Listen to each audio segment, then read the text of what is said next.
Hello everyone, আসসালামু আলাইকুম। চলে এসেছি ছোট্ট একটা ব্লগ নিয়ে। তো welcome back to my channel. তো দেখো আমার পায়ের কি অবস্থা, আমার পুরো পায়ের নখ উঠে গিয়েছে। তো প্রথম দিনই আমার সাথে এরকম ঘটনা ঘটে গেছে। সমুদ্রের ধারে যখন বসেছিলাম পাথরের উপরে, তখনই আমার পায়ের নখটা ঢেউ এসে পুরো উঠে চলে গেছে। তো কিছু করার নাই, যখন হয়ে গিয়েছে তো তারপরে রুমের মধ্যে একটু রেস্ট নিয়ে চলে আসলাম দুপুরের খাবার খেতে। আমরা সবাই মিলে একটা করে থালি অর্ডার করেছিলাম, সেটাতে দামটা অনেক কম ছিল। তারপরে কোনো মাছ মাংস এক্সট্রা কোনো অর্ডার দিতে হয়নি। তো যাক, খাবারটা অনেক ভালো ছিল আমার। তারপরে আমরা রুমে একটু রেস্ট নিয়ে আমি একটু ব্যথার ওষুধ খেয়ে চলে এসেছি তালসারি। তো তোমরা কারা কারা এবার দীঘা ঘুরতে এসেছো অবশ্যই কমেন্ট করে জানাও। তো দেখো তোমরা ভিউজটা জাস্ট আমার তো ভীষণ ভালো লাগছে, মানে কিভাবে বোঝাবো, এত সুন্দর লাগছে, তোমরা দেখলেই বুঝতে পারবে, খুব সুন্দর লাগছে। সমুদ্র ধারে এই যে সূর্য ডুবতে যাওয়ার শেষ মুহূর্তটা সত্যি মন একদম ভরে যায় দেখার পরে।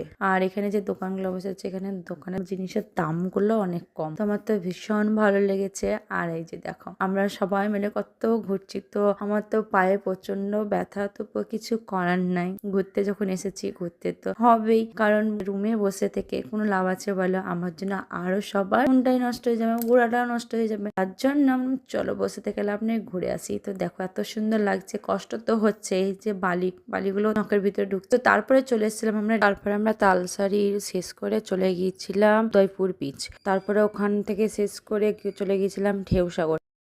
কিন্তু বিশ্বাস করো, ঢেউসাগর আমার মোটেও ভালো লাগেনি, কিন্তু আমার উদয়পুর বিচটা আমার সত্যি খুব ভালো লেগেছে। তোমাদের নিশ্চয়ই ভালো লেগেছে। আর এর আগে আমি একবার গিয়েছিলাম, তখন দিনের বেলায় গিয়েছিলাম, কিন্তু এবার অনেক রাত্রি হয়ে গেছিল উদয়পুর বিচ যেতে, তাই উদয়পুরের কোনো ভিডিও নিতে পারিনি। কিন্তু আমার সত্যি খুব ভালো লাগে উদয়পুর বিচ, তালসারি, তারপরে শঙ্করপুরি বিচ। কিন্তু আমার ঢেউসাগরটা মোটেও ভালো লাগেনি। এর আগের বার আমি ঢেউসাগর আসিনি, তো এবার আমি ঢেউসাগর এসেছি, আমার ভালো লাগেনি। কার কার ভালো লেগেছে অবশ্যই কমেন্ট করে জানাবে, আর কার কার ভালো লাগেনি সেও কমেন্ট করে জানাবে। তারপর আমরা চলে এসেছিলাম নিউ দীঘাতে। তারপর দেখো আমরা এখানে সবাই মিলে মাছ নিয়েছি, চিংড়ি মাছ নিয়েছি, কাঁকড়া নিয়েছিলাম। তো আমরা এখানে মাছ খেতে বসেছি। আর আমরা এখানে অনেক অনেক রকমই মাছ নিয়েছিলাম। অর্ডার দেওয়ার পর ফার্স্টেই চিংড়ি মাছটা এসেছিল, তাই চিংড়ি মাছটাই ফার্স্টে আমরা খাচ্ছিলাম। কি জানি আমার ছেলেটা আর আবার মেয়েটাও মাছ খেতে কেন একদম পছন্দ করে না, আমার তো ভীষণ ভালো লাগে। তো আমরা চিংড়ি মাছটা খুব মজা করে খাচ্ছিলাম।